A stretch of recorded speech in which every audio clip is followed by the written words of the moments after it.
Bienvenidos al cierre del dólar en Colombia. Soy Daniel Támara y me agrada estar con ustedes para entregarles toda la información sobre las monedas y los mercados del mundo. Les cuento que a esta hora el dólar en Colombia ya cerró operaciones y vamos a observar cómo se comportó durante la sesión.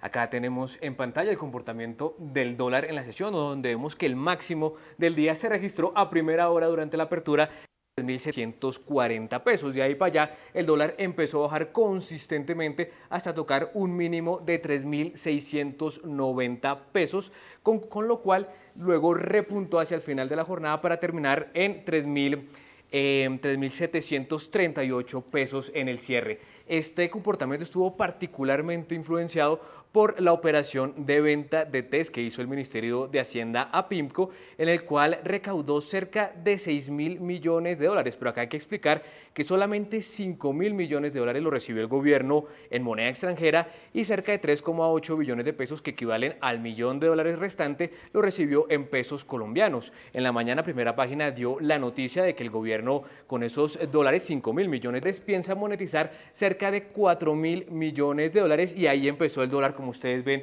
acá en esta gran caída, pues empezó a tocar mínimos y ahí llegó a los 3.690 pesos, de lo que hablamos luego de conocerse este arsenal de recursos en dólares que tiene para monetizar el Ministerio de Hacienda. También se supo, y lo reveló Primera Página, que cerca de esos 4.000 millones de dólares serán monetizados gradualmente, pero de forma acelerada, de tal forma que se espera que en las siguientes sesiones del mercado cambiario y en las primeras de enero pues haya realmente un flujo alto de dólares en el mercado cambiario colombiano. Recordemos que los 1.000 millones de dólares restantes los va a guardar el Ministerio de Hacienda para hacer un prepago del Total Return Swap, y esto en lo que tiene que ver con el dólar en Colombia. Sigamos con las demás noticias. A propósito del cierre del mercado cambiario en el país, esto nos explica más bien Edgar Jiménez, profesor de finanzas de la Universidad Jorge Tadeo Lozano. Con una caída cercana a los 50 pesos, incluso viendo precios de cierre, finaliza la jornada del mercado cambiario de este 24 de diciembre del 2025, con un hecho particular, y es que nuevamente se está rompiendo ese nivel que se había probado de 3.700 pesos. Hoy cotizamos dólar, como se diría popularmente, por debajo de 3.700, 3.695, 3.698.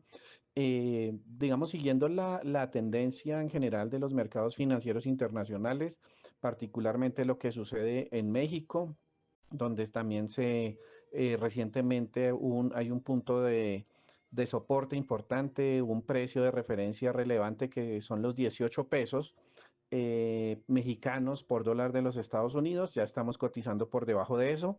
En Chile algo parecido, luego de venir de 950 pesos y algo más, ya estamos muy cerca de romper los 900 pesos a la baja, y esto pues lo que hace es deja ver niveles de cotización de dólar. De precios en buena parte de los países de Latinoamérica, e incluso países emergentes de otras regiones del mundo, de hace un año o más, incluso de hace 2 años, eh, mostrando, digamos, en buena medida la debilidad del dólar de los Estados Unidos, y digamos que esas expectativas que hay alrededor de temas relacionados con política monetaria, en Colombia particularmente, lo hemos dicho, pues acelerados o impulsados por movimientos relacionados con crédito público, es decir, desde el mismo Estado, temas relacionados con endeudamiento, flujo de divisas importante. A eso ha ayudado mucho el tema de remesas. Y pues bien que mal, si la balanza comercial pues no es positiva, de todos modos las exportaciones y particularmente de commodities pues se vieron favorecidas este 2025 por los precios de estas mercancías alrededor del mundo. Entonces ahí hay una combinación de factores internos, algunos, y en su mayoría externos, que explican ese movimiento hacia abajo en la cotización del dólar, que insisto yo, no sé si esto nos dure mucho tiempo. A mí me gustan esos niveles de precio, me parecen muy interesantes pensando en comprar, pensando como especulador pues de mediano plazo, creo que vale la pena pensar en esto porque realmente el día que dé la vuelta vemos los 4.500 pesos muy rápido. Entonces, pues esta época de fin de año de relativa tranquilidad en los mercados financieros, que usualmente lo vemos, pues realmente ha habido movimientos muy interesantes en el mercado de capitales de Colombia y efectos sobre la misma tasa de cambio, volúmenes de negociación interesantes en el mercado de acciones. Entonces pareciera ser que se ve con buenos ojos al menos el futuro de Colombia por el lado interno, y por el lado externo la debilidad del dólar estadounidense pareciera ser que se percibe con ojos de mayor plazo. Pareciera ser que esto va a durar mucho más. Yo no estoy tan seguro de eso, pero pues bueno, los datos nos irán dando la información necesaria, pero por ahora, pues insisto yo que me parece muy interesante pensar en los dólares, en las inversiones en dólares, en la moneda como tal, no, por ejemplo, en acciones de Estados Unidos. Ya ahí no me gusta, aunque es en dólares, pero creo que la pérdida de valor que puedan tener las acciones no va a compensar la devaluación que se pueda tener. En el plano internacional, la libra esterlina se mantuvo estable este miércoles cerca de sus máximos de varios meses frente a un dólar más débil, alcanzando niveles no vistos desde mediados de septiembre. Frente al euro, la moneda británica también operó cerca de su punto más fuerte en 2 meses en un contexto de baja actividad por la proximidad de las vacaciones de Navidad en el Reino Unido. Las operaciones limitadas con muchos participantes fuera del mercado, lo que dejó a la libra moviéndose dentro de rangos acotados. El dólar se mantuvo débil frente a otras monedas europeas, mientras que el euro se dio ligeramente frente a la libra, tocando su nivel más bajo desde mediados de octubre antes de estabilizarse. El principal foco para la libra sigue siendo la postura del Banco de Inglaterra, que la semana pasada recortó las tasas tras una votación ajustada, pero advirtió que el ritmo de flexibilización podría desacelerarse aún más. Esta señal de cautela podría seguir respaldando la moneda británica, especialmente frente al dólar, en un escenario en el que se espera que la Reserva Federal continúe reduciendo su política monetaria el próximo año. Vamos a ver ahora cómo se comportó el DXY en la jornada de hoy, donde vemos que hubo relativa estabilidad con una tendencia al alza. De hecho, el indicador tuvo apenas una subida del 0,04% a los 97,98 puntos, y recordemos que en las jornadas pasadas pues había tocado mínimos, sobre todo desde mediados de diciembre, llegando a este mínimo y repuntando hoy, como decimos, ya a niveles de 95,98 puntos. Cabe mencionar que el comportamiento en diciembre ha sido particularmente a la baja, llegando de un pico bastante acelerado a finales de noviembre y con algunos repuntes momentáneos que de todas maneras no han detenido o no han cambiado esa tendencia a la baja. Hoy el comportamiento se ve con un ligero incremento, pero como decimos, no es significativo para ya hablar de una tendencia o de un rebote de este indicador. En otras noticias, el precio del oro superó los $4.500 por en las operaciones asiáticas de este miércoles, impulsado por la perspectiva de que la Reserva Federal estadounidense continuará recortando las tasas el próximo año y en medio de las tensiones entre Washington y Venezuela.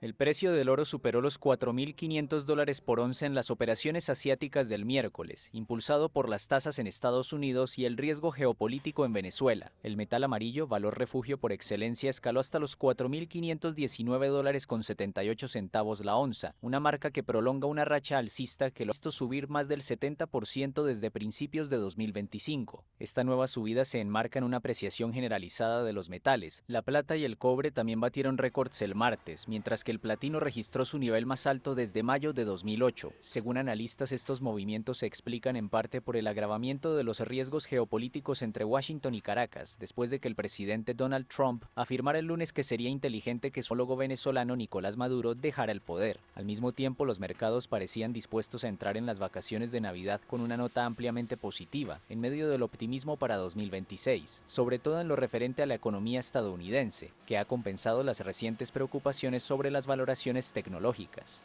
El martes, los operadores de Wall Street impulsaron el Standard & Poor's 500 a un máximo histórico en respuesta a las cifras que mostraban que la primera economía mundial creció un 4,3% en el tercer trimestre, el ritmo más rápido en 2 años y mucho más veloz de lo esperado. Los rendimientos de los bonos del Tesoro de Estados Unidos, en particular el referente a 10 años, cayeron este miércoles mientras los inversores se posicionaron para una sesión de negociación más corta antes de las vacaciones.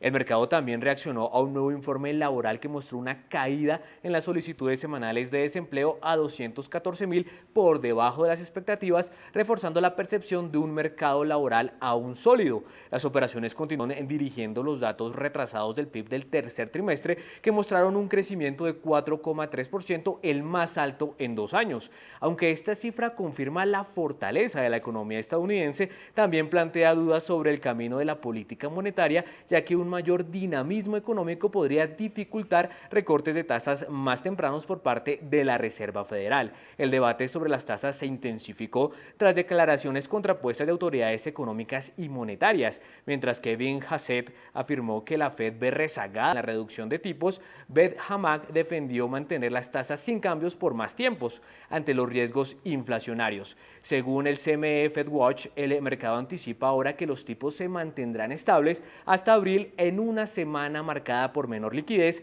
y cierres anticipados por Navidad.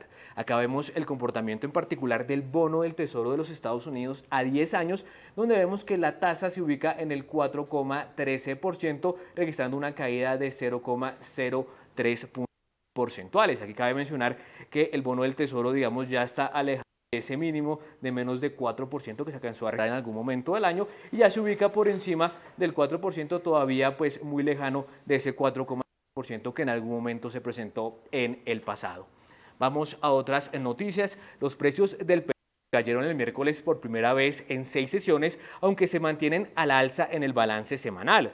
Pese al descenso diario, ambos referentes acumulan un alza superior al 100% desde mediados de diciembre y cerca de 2% en lo que va de la semana. El soporte a los precios ha venido del sólido crecimiento económico de Estados Unidos, que mostró una expansión de 4,3% en el tercer trimestre, así como de las crecientes tensiones geopolíticas. Las interrupciones a las exportaciones de Venezuela tras el endurecimiento de las medidas de Estados Unidos y los ataques a la infraestructura energética entre Rusia y Ucrania han respaldado el mercado en el corto plazo. Sin embargo, el petróleo se encamina a su mayor caída anual desde 2020, con descensos estimados de 18%, o más bien de 16% para el Brent y del 18% ahí sí para el WTI, debido a expectativas de un exceso de oferta frente a la demanda global.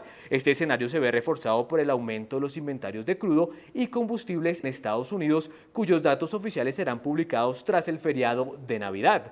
Bajo este contexto, así se comporta el petróleo a esta hora. Tenemos acá en pantalla, todavía tenemos acá el bono del Tesoro, pero vemos que el WTI y el Brent presentaron subidas este miércoles miércoles antes de Navidad, lo cual hace ver que el repunte que ha tenido estos precios del crudo no han de todas maneras disimulado esa caída anual, como decíamos, de que en términos anuales, comparando el cierre de 2025 contra el 2024, esa caída va a ser incluso más pronunciada que la observada en 2020 en tiempos de la pandemia. Ahora sí tenemos el barril de petróleo Brent, que cayó cerca de 0,24% y se ubicó en $62,23 el barril. También hay que tener en cuenta el comportamiento del crudo WTI, que esta referencia, bueno, si bien no aplica tanto para Colombia, también es referencia a nivel mundial, porque es el WTI, es de la referencia estadounidense, no aplica tanto para Colombia. Acá vemos que también presenta una disminución, por el contrario del Brent, a $58,35, perdiendo 0,05%. En otras noticias, Ucrania obtuvo varias concesiones en la versión más reciente del plan estadounidense para poner fin al conflicto con Rusia, según divulgó el presidente Volodymyr Zelensky, aunque sigue habiendo muchas dudas sobre la cuestión territorial y si Moscú aceptará los nuevos términos de intercambio. El presidente de Ucrania, Volodymyr Zelensky, reveló el miércoles detalles del último plan promovido por Estados Unidos para poner fin a la guerra en su país. El plan de 20 puntos actualizado, consensuado por negociadores estadounidenses y ucranianos, prevé congelar el frente en las líneas actuales y abre la posibilidad de crear zonas desmilitarizadas. El documento iría acompañado de acuerdos bilaterales adicionales entre Washington y Kiev sobre la seguridad y la reconstrucción de Ucrania, devastada tras casi 4 años de invasión rusa. Zelensky no publicó el borrador del documento, sino que reveló el contenido punto por punto en una sesión informativa en Kiev con varios medios, incluida la France Press. Entre otros puntos, el plan prevé que Estados Unidos, la OTAN y los países europeos firmantes ofrezcan a Ucrania garantías de seguridad y que Rusia formalice una política de no agresión hacia Europa y Ucrania en todas las leyes y documentos requeridos para la ratificación. Zelensky también anunció que Ucrania celebraría elecciones presidenciales después de la firma del acuerdo, algo exigido por el presidente ruso Vladimir Putin y el de Estados Unidos Donald Trump. Según el mandatario ucraniano, la nueva versión del plan fue enviada a Rusia para que se pronuncie. El portavoz del Kremlin, Dmitry Peskov, declaró que Moscú está formulando su postura y se negó a comentar los detalles del plan. Y con esta información llegamos al final de este espacio. Espere a continuación toda la programación que tenemos para ustedes aquí en Primera Página, el canal de los negocios.